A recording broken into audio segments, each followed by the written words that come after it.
Alright, so I have my nozzle tool. It's in there. I just keep drilling it by hand. And what the paper does is it actually holds it in place so it's pretty much perfectly straight and perfectly in the middle, which is important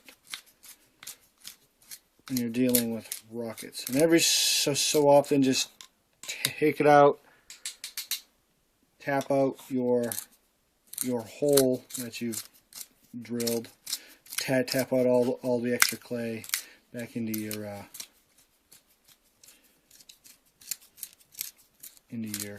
container. You're going to see when I get to the end, it's actually going to push out a cone shape out of the bottom of my nozzle, which is actually not bad because you want a divergent angle cone to come out the bottom. Now I just want to stick that in there again, give it a few good turns just to make sure the core is really smooth on the inside. Tap it out, and if you look, you can see that it punched out a plug. Now that's not perfect, so what we do is we take our coupler. So pretty much you attach that coupler on there, and then you take your large drill bit again, and on the other side, on this side, you got to be really gentle.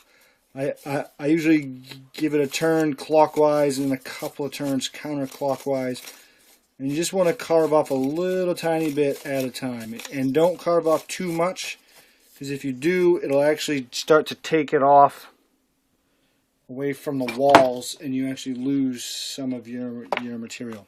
But there you have it. You have a divergent angle and a nice smooth core that's about 3/8 of an inch thick and will handle tons of pressure if you put the grooves in there, but I'm an idiot, so I put it on the wrong side.